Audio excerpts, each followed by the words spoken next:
Delhi police का नाम एक और मिलते जुलते द शब्द से बहुत ज्यादा प्रचलित है और इसकी अच्छी वजह भी है। इनके प्रोफेशनलिज्म, इनकी पारदर्शिता के किस्से तो लेजेंडरी है, सबको मालूम है। दिल्ली पुलिस ने अपनी औकात, अपनी हैसियत, अपनी काबिलियत एक बार फिर से साबित कर दिया 20 जुलाई को, जब उन्होंने स्टूडेंट्स को नए भारत के नए संविधान का एक पाठ पढ़ा दिया। सवाल पूछोगे, अकाउंटेबिलिटी मांगोगे तो कूटे जाओगे। लेकिन अपनी कुटाई में पुलिस इतनी मसरूफ हो गई कि पता ही नहीं चला कब कि उनकी पैंट उतर गई है, खाकी चड्डी भी शायद दिखने लगी। भारी मिस्टेक हो गया सर। केंद्र सरकार के अंडर काम करने वाली दिल्ली पुलिस के पास असीमित शक्ति है, वो जो चाहे वो कर सकती है, कल हमें भी गायब कर सकती है। और 2026 में सरकार ने इस फोर्स को लगभग 13,000 करोड़ रुपए एलोकेट किए। लेकिन ये देखो क्या भिखारी फोर्स है? पुलिस वाला चप्पल में क्राउड कंट्रोल कर रहा है, स्टूडेंट्स की पिटाई कर रहा है? यूनिफॉर्म के पैसे नहीं है, जूते के पैसे नहीं है, सस्ता हेलमेट और हाथ में 500 रुपए का पॉलीकार्बोनेट का केन पकड़ा कर रख दिया। चे चे चे चे चे कहां गया इतना सारा पैसा? Nation wants to know. Editor आग लगा देना नीचे ज्यादा। चप्पल छाप पुलिस फोर्स बनाकर रखी है और रैपिड एक्शन फोर्स की भी हालत कुछ ज्यादा अच्छी नहीं है। यूनिफॉर्म इतनी थर्ड ग्रेड है कि नेम टैग नहीं चिपकता है। अभी लोगों ने पूछा कि भैया रूल बुक तो कहता है कि नेम टैग आपके सीने में साफ साफ दिखना चाहिए, कंपलसरी है। तो वो बोले कि वेलक्रो इतना खराब है कि नेम टैग चिपकता ही नहीं, इसीलिए जेब में ठूस के रखना पड़ता है। बताइए आप हैं? अच्छा नेम टैग तो छोड़ो, ट्रेनिंग भी देखो कितनी घटिया है। बंदा सामने खड़ा हुआ है, टारगेट बना हुआ है, कुटने को तैयार है, कंटेस्ट नहीं कर रहा है, लेकिन फिर भी डंडा हाथ से फिसल जाता है। ऐसी ट्रेनिंग दी जा रही है इन्हें। ऐसे हराएंगे ये पाकिस्तानी आतंकियों को, ऐसे जीतेंगे वो जॉर्ज सोरोस की फौज से, ऐसे चुप कराएंगे सवाल पूछने वाले लोगों को।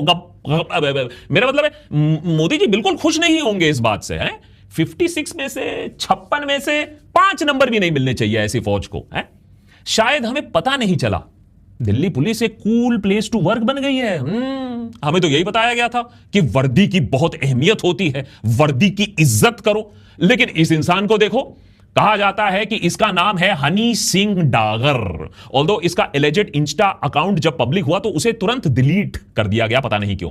लेकिन यो हनी सिंह डागर, इनको गाने गाने का शौक नहीं है, इनको डंडा घुमाने का बहुत ज्यादा शौक है। जब लोगों ने पूछा इसे देखकर कि बच्चों को इतनी बुरी तरीके से तुमने कूटा, आईडी तो दिखा दो, तो सवाल पूछने वाले को ही कूट दिया। अरे भैया ये नया भारत है। हो सकता है मैं गलत हूं, हो सकता है ये इंसान अंडर कवर कॉप हो, प्लेन क्लोथ्स पुलिसमैन हो, दिल्ली पुलिस का धुरंधर टाइप हमजा हो। लेकिन ये क्या कान में बाली है? अरे भाई ये सर्विस मैनुअल में ये कब से अलाउ होने लगा? डागर भाई को तो पूरा देश अभी बड़ी शिद्दत से ढूंढ रहा है। आपको मिले तो हमको भी बता दीजिएगा, दिल्ली पुलिस से भी इसके बारे में पूछिएगा कि ये आप ही की फौज में है क्या ये गोडसे इंसान? मुझे तो जवाब नहीं मिला, मैं तो 24 घंटे से पूछ रहा हूं। लेकिन क्रूरता की स्केल पर, कॉन्फिडेंस के लेवल पर 56 में से 50 तो मिलने चाहिए इस इंसान को। अच्छा वर्क फ्रॉम होम कोविड काल के बाद बहुत प्रचलन में रहा, बहुत लोगों ने वर्क फ्रॉम होम किया। हो सकता है कि दिल्ली पुलिस ने भी कोई नया स्कीम लगाया हो, वर्क फ्रॉम होम ड्रेस वाला स्कीम। अब देखो खाकी वर्दी पर भी आंच नहीं आएगी, धोबी का भी पैसा बच जाएगा और डिनाइबिलिटी भी तो रहेगी। अरे कोई गलत काम हो गया तो बोल देगा पुलिस ने तो ये गलत काम नहीं किया, पुलिस तो थी नहीं वहां, यूनिफॉर्म में तो कोई था ही नहीं। इस टाइम पर देखिए टिमटिमाते हुए लाल टी शर्ट पर इस प्राणी को देखिए, मैन यू का टी शर्ट पहना हुआ है। लग रहा है कि दिल्ली पुलिस ने फीफा फाइनल्स के बीच में ड्यूटी पर बुला लिया हो और इसी बात पर यह कमबख्त कॉकरोचों से बहुत ज्यादा नाराज है, उन्हें कूटना चाहते हैं। वैसे तो पुलिस वाले किसी से डरते तो नहीं है, लेकिन ये सारे चोमू टाइप लोग आप नोटिस करोगे या तो मुंह पर हैंकरचीफ लगाए हुए हैं या कैमरा से मुंह छुपाते हुए भाग रहे हैं। दिल्ली पुलिस में भर्ती होना इतनी शर्म की बात कब से हो गई भाई? इस चूजे को देखो, इसकी शक्ल से लग रहा है कि ये तो वहां होना ही नहीं चाहता है, या इसमें इतनी बुद्धि है कि वो समझ चुका है कि वो बहुत बुरी तरीके से फंसने वाला है। हर तरीके से कैमरा चालू हो चुका है, वो उसकी शक्ल कैमरा पर कैद हो चुकी है और जबरदस्ती लग रहा है इसे यहां भेजा गया। हो सकता है पापा मम्मी के प्रेशर से भी भेजा गया हो। और इसकी दाढ़ी देखिए, अब बियर्ड रखने के लिए दिल्ली पुलिस से आपको स्पेशल परमिशन लेनी होती है, वजह बतानी होती है, तो धर्म का कारण है, स्किन इरिटेशन है, और उसे अब वेल ग्रूम्ड आपको रखना पड़ता है। लेकिन देखिए कैसी अंटे शंट दाढ़ी बनाकर रखी है। और यूनिफॉर्म भी अगर आपको मुफ्त में पहनना है, अरे तो ठीक से कॉपी तो कर लो यार। हमारे देश में कॉपी तक हम ठीक से नहीं कर पाते, फिर चीनियों का हम मजाक उड़ाते हैं। या फिर इसको देखो, अबे इसको गार्ड की नौकरी तक नहीं मिलेगी एटीएम में, पुलिस वाला बनकर फिर रहा है। जब पूछा गया तब फिर लग रहा है कि पैंट गीली होने लगी इसकी। इस ब्राउन पैंट इंसान को देखो, लंबी लाठी लेकर खुलेआम दिल्ली के बीचों बीच घूम रहा है। भाई दिल्ली पुलिस शाखा वाली लाठी स्टैंडर्ड इक्विपमेंट का हिस्सा बनाने वाली है, हमें तो यह खबर नहीं मिली है। Delhi police ji please clarify करिए। और डागर का ब्राउन पैंट, इस इंसान का ब्राउन पैंट, ये चल क्या रहा है? अगर ये दिल्ली पुलिस से नहीं है तो ये कहां से है? आपको पता है तो कमेंट्स में जरूर बताइएगा। मुझे बड़ा मन है कि इनको दिल्ली पुलिस मेडल के लिए नॉमिनेट किया जाए। दरअसल इनका आइडिया जो है आप देख रहे हो, और जो हमने 20 तारीख को दिल्ली में देखा, वो कोई नया नहीं है। 100 साल पहले हिटलर जब जर्मनी पर कब्जा जमाना चाहता था तो उसने एक सहारा लिया ब्राउन शर्ट्स का। ब्राउन शर्ट्स एक मिलिशिया थे, इनकी अहम भूमिका रही थी हिटलर को पावर में चढ़ाने और वहां रखने के लिए। ब्राउन शर्ट्स पुलिस के साथ साथ एक पैरेलल सिस्टम बन गया था जर्मनी में। लोगों को गायब करना, लोगों को धमकाना, डर्टी वर्क्स डिपार्टमेंट सारा काम यही करते थे।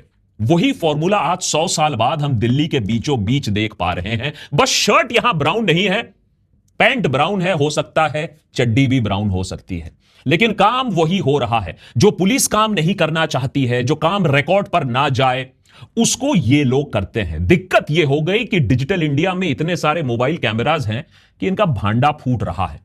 लेकिन नया चीज यहां भी नहीं है। याद रखिए 2020 में जेएनयू पर जबरदस्त हमला होता है। बाहर से लोग आते हैं, कैंपस में कोहराम मचा देते हैं, सर फोड़े जाते हैं, कैंपस में तोड़फोड़ की जाती है।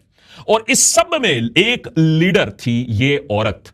अपना चेहरा छुपाने की कोशिश करती है, लेकिन बाद में पता चलता है कि ये दौलत राम कॉलेज से छात्रा हैं, आरएसएस अफिलिएटेड अखिल भारतीय विद्यार्थी परिषद या एबीवीपी की मेंबर हैं। कोमल शर्मा का जेएनयू में कोई काम ही नहीं था, लेकिन कोमल जी आ गई अपने एजेंडे के वजह से, उनको वहां भेजा गया था। मजे की बात यह है कि कोमल शर्मा का यह वीडियो एविडेंस होने के बावजूद, आई विटनेसेस के स्टेटमेंट्स के बावजूद पुलिस इन्हें ढूंढ ही नहीं पाई। सोचिए डॉन कितनी बड़ी है कि पुलिस इन्हें ढूंढ ही नहीं पाई। 6 साल निकल चुके हैं, इनको कभी सजा नहीं मिली है।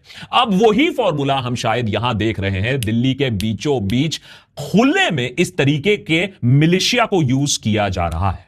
कहां से है, कौन सी शाखा, कौन सी डाली से है? आप समझदार इंसान हो। देश की सुरक्षा के लिए यह बहुत खतरनाक हो सकता है। आप सोचो कल कोई भी अंटू चंटू 500 रुपए का एक डंडा पकड़कर बोलेगा मैं तो दिल्ली पुलिस से हूं, या फिर कोई जेन्युइन वर्दी वाला भी होगा ना, लोग उस पर भरोसा नहीं करेंगे, कहेंगे बताओ तुम भी तो Jantar Mantar type fake police वाले तो नहीं हो। 24 घंटों से दिल्ली पुलिस ने इसके बारे में कोई खुलासा नहीं किया है, कोई क्लैरिफिकेशन नहीं दिया है कि ये इंसान कौन थे। इस बात पर कोई ज्यादा डिबेट नहीं है कि दिल्ली पुलिस के साथ बाहरी ताकतें थीं, लेकिन वो तो जेएनयू, वो तो जामिया, वो तो सीए टाइम पर भी थी। जो जानते हैं वो इस बात को मानते हैं। लेकिन इस बार अलग ये लगा देखकर, जो फुटेज हमने पिछले 24 घंटों में खंगाला है, कि ये लोग पुलिस को कंट्रोल कर रहे थे। ऐसा नहीं कि ये पुलिस के साथ थे, जहां जहां ये जा रहे थे पुलिस उनकी सुरक्षा कर रहे थे, पुलिस उनकी बात मान रहे थे। तो या तो ये सच में अंडरकवर ऑफिसर्स हैं और इतने हाई प्रोफाइल स्पाइज हैं कि दिल्ली पुलिस हमें बता नहीं रही है, या दिल्ली पुलिस अब ऑर्डर्स शाखा पर बैठे लंगूरों से लेने लगी है। यह बात जानना इसलिए भी जरूरी है क्योंकि सरकार का जो नैरेटिव था इस बात पर निर्भर था कि जो जंतर मंतर पे हुआ वो कॉकरोच जनता पार्टी द्वारा पत्थरबाजी का नतीजा था। पुलिस कुछ नहीं करने वाली थी, वो तो पत्थराव हुआ तब जाकर यह बर्बरता की गई। मोदी सरकार देश में नॉर्थ कोरिया वाला काम करना चाहती है। भैया मैं तो करूंगा जो करना चाहता हूं, लेकिन दिक्कत यह है कि दुनिया के सामने वो नॉर्वे वाली डेमोक्रेसी भी दिखाना चाहती है कि हम तो मदर ऑफ डेमोक्रेसी है। इसीलिए पत्थरबाजी का नैरेटिव सक्सेसफुल होना बहुत जरूरी था। पुलिस की गलती नहीं है, कॉकरोच जनता पार्टी ने पत्थरबाजी की, हमने तो सिर्फ रिस्पॉन्ड किया। और देखिए हमारे लोग घायल हो गए। कितने क्रूर स्टूडेंट्स हैं ये, जरूर पाकिस्तान से आए होंगे। हमने पिछले एपिसोड में दर्शाया था कि कैसे सुबह के 5 बजे 20 तारीख को सुबह 5 बजे से पहले ही एक पत्थर भरा ट्रक जंतर मंतर पर आ पहुंचता है। कॉकरोच जनता पार्टी ने इस बात को सोशल मीडिया पर हाईलाइट भी किया कि किसी तरीके का फॉर्मूला रचा जा रहा है, यह ट्रक यहां कैसे आ गया और उसमें ऐसे ही पत्थर थे जो पत्थरबाजी में इस्तेमाल किए जाते हैं। कहा जाता है कि प्लान का किसी तरीके से जो खुलासा हो गया, सोशल मीडिया पर बात फैल गई, तो पुलिस ने अपने जो पैतड़े थे या जिन्होंने ये सारी चीजें प्लान की थी, उन्होंने प्लान थोड़ा सा चेंज किया। तो पत्थरबाजी हुई बाद में भी, और कई आपके पास विजुअल मिलेंगे जहां पुलिस पत्थरबाजी कर रही है, और कुछ विजुअल्स आपको दिखेंगे जहां कपड़े में फेस को ढककर नौजवान भी पत्थरबाजी करने की कोशिश कर रहे हैं, पुलिस का वैन तोड़ रहे हैं जिसे वहां पोजीशन किया गया था। ये नौजवान कौन थे? क्या वो प्रोटेस्ट साइट में पहले से थे? क्या ये कॉकरोच जनता पार्टी से जुड़े हुए थे, या फिर उन्हें वहां अराजकता फैलाने के लिए लाया गया था? पुलिस के पास सीसीटीवी रिकॉर्ड्स हैं, सच साबित करना उनके लिए मुश्किल नहीं होगा, लेकिन मुझे नहीं लगता है कि पुलिस इंटरेस्टेड है कि सच साबित कर दिया जाए। अब नकली पुलिस जब आ सकता है, तो क्या नकली पत्थरबाज और प्रोटेस्टर्स आ नहीं सकते हैं? और ये देखो पत्थरबाजों का सच। पुलिस ऑफिसर गर्मी और उमस से बेहोश हो जाता है, तो स्टूडेंट प्रोटेस्टर्स उसी को हवा कर रहे हैं जो इंसान उनको 2 मिनट पहले कूट रहा था।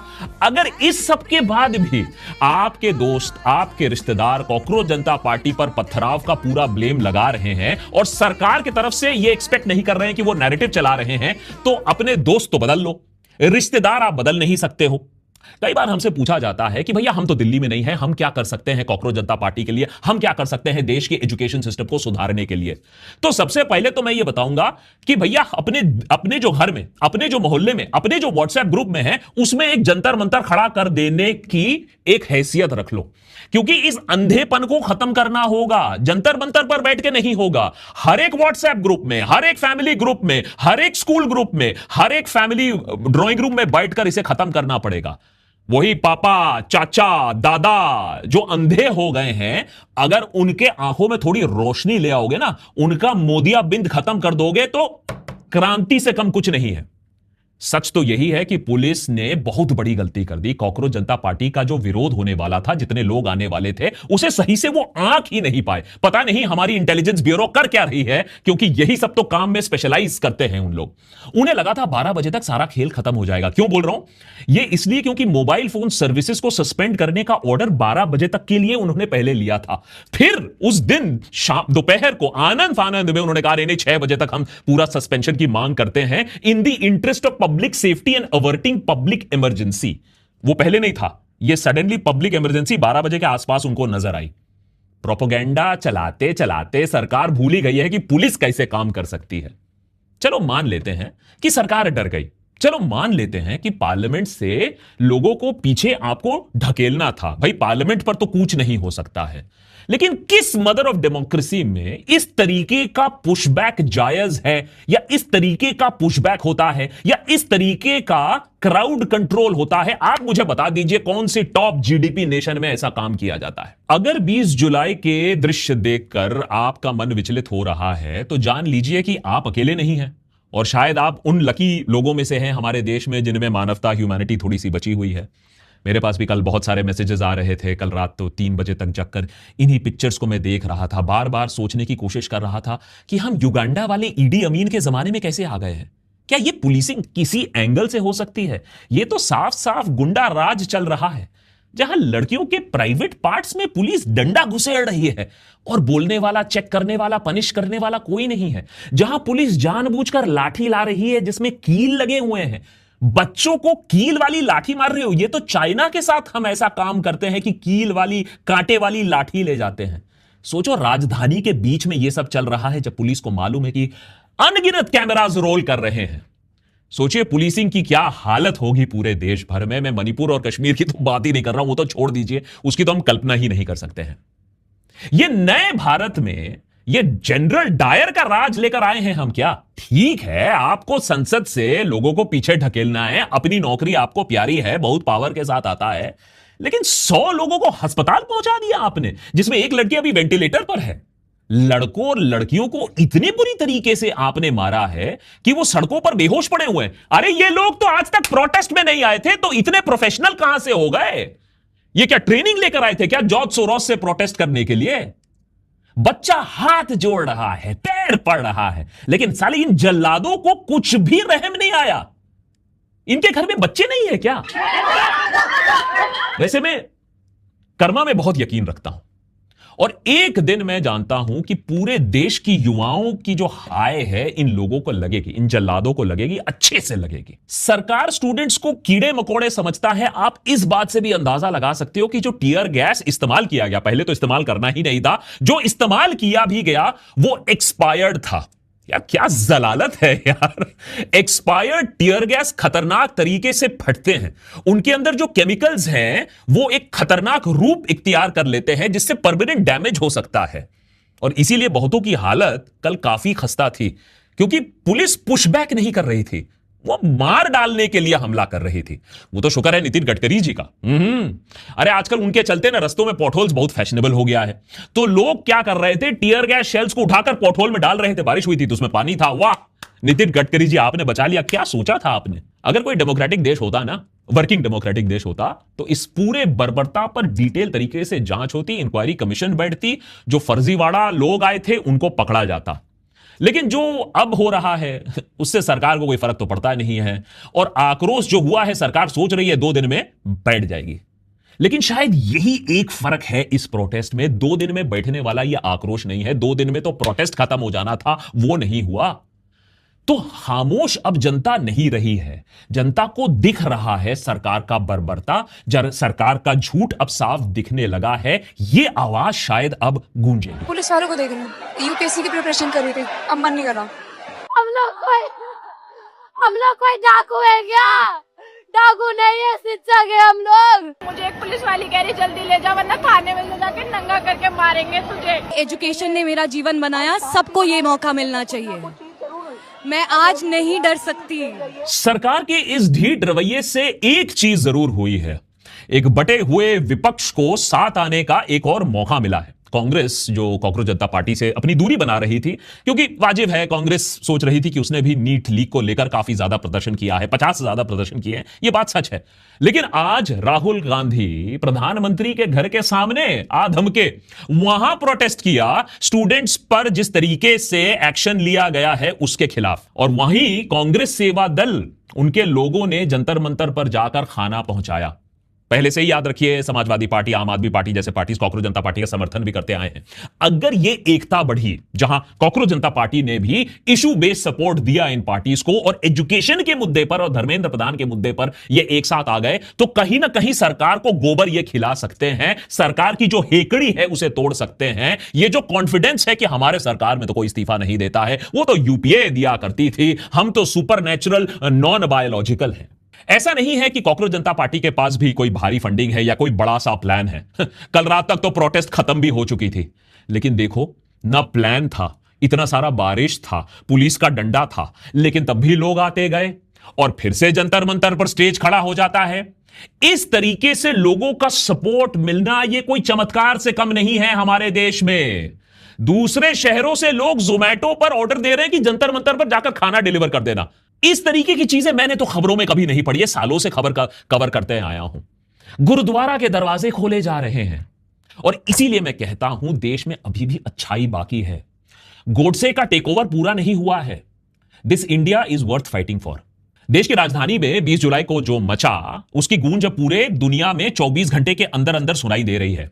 अंतर्राष्ट्रीय अखबारों में मदर ऑफ डेमोक्रेसी के नजारे छापे जा रहे हैं। कुछ नजारे आप भी देख लीजिए। कुछ साल पहले ऐसे फोटोज इस्लामाबाद और ढाका से आती थी, और इस बर्बरता को देखकर हम कहते थे हाय हाय हाय हाय, क्या होगा इस देश का, ऐसे ऐसे हमारे पड़ोसी हैं। आज वही हैवानियत दिल्ली पुलिस और रैपिड एक्शन फोर्स ने हमारे दिल्ली में दिखा दिया।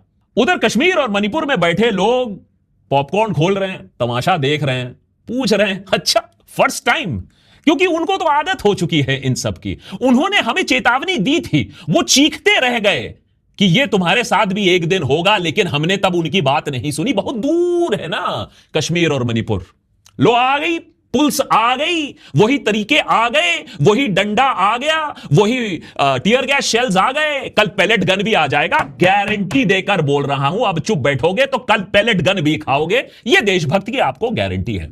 उन्होंने हमें बताया था कि नए भारत में सावधान रहना, क्योंकि मालूम नहीं कौन तुम्हें पीटने वाला है, पुलिस वाला पीटने वाला है या शाखा का कोई इंसान पीटने वाला है, और इंसाफ तो तुम्हें मिलने वाला है नहीं। लेकिन दिल्ली में एक चमत्कार जरूर हुआ है। आंसू गैस खाने के बाद, कील वाली लाठी से पिटने के बाद, लातों का सेवन करने के बाद ये कमबख्त साले कॉकरोच फिर से वापस आ जाते हैं जंतर मंतर पर। गुंडों की बर्बरता और बारिश का सामना किया इन्होंने, लेकिन पीछे नहीं हटे, वापस आ गए। कहते हैं कि न्यूक्लियर बॉम्ब धमाके के बाद सिर्फ दुनिया में कॉकरोच बचेंगे।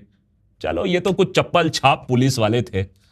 सोनम वांगचुक को कंबल में लपेट कर ले गए, सोचा प्रोटेस्ट खत्म हो जाएगा। स्टूडेंट्स को कूट दिया, सोचा सब घर चले जाएंगे। स्टोन पेल्टिंग का नैरेटिव चलाने की कोशिश किया, सोचा कि देशवासी तो वैसे में ही मूर्ख है, सोई हुई जनता है, ये नैरेटिव को भी मान लेंगे। लेकिन इन तीनों केसेस में सरकार को गोबर खाना पड़ा है। पिछले 24 घंटों में जंतर मंतर में फिर से वही नजारे हमें दिखने को मिल गए। 12 साल से जो नजारे अब हम देख रहे हैं, 12 साल की बेहतरीन मोदी का प्रोपेगेंडा का नाश हो रहा है। हाल इतने बुरे हो गए हैं कि करियर भक्त, अरे मैंने जिनकी रोजी रोटी सरकार का पिछवाड़ा चाटने में निर्भर होता है, वो भी इस हैवानियत को जस्टिफाई नहीं कर पा रहे हैं। गोदी मीडिया जो सरकार के इशारे पर मुजरा करती आई है, उसे सुनने वाला कोई नहीं रह गया है। शायद 12 साल में पहली बार ऐसा हुआ है कि जनता का ये जो सोया हुआ ज़मीर है वो जगने की कोशिश कर रहा है। माइंड यू, मैं ये नहीं कह रहा हूं जग गया है, जगने की कोशिश कर रहा है। मैं आपसे एक ही चीज रिक्वेस्ट करूंगा कि यार कभी ना कभी तो एक टर्निंग पॉइंट आता है। मेरे लिए वो टर्निंग पॉइंट आ गया। मैं पहले सोचता था नहीं यार बहुत बोलते हो, लिव एंड लेट लिव। तो मैंने सोचा कि भाई मैं क्या कर सकता हूं कंट्रीब्यूशन, तो मैं आज ही बता देता हूं आपको मेरा कंट्रीब्यूशन क्या है, क्योंकि ये मेरी हैसियत है, मैं इतना कर सकता हूं। जिस तरीके से गोदी मीडिया ने फिर से अपना गंदापन दिखाने की कोशिश की है, चाहे वो मेरे पुराने दोस्त हों या यार हो, अब उनके पीछे में आने वाला हूं, उनको एक एक करके एक्सपोज करने वाला हूं। और आप चाहे कॉकरोच जनता पार्टी को सपोर्ट करो या ना करो, कुछ तो बोलो, speak up. Germany, Netherland, Canada, London में लोग बात कर रहे हैं। अब चुप बैठने का समय नहीं है, बोलने का समय आ गया है। Please find your spine and find your voice. जय हिंद।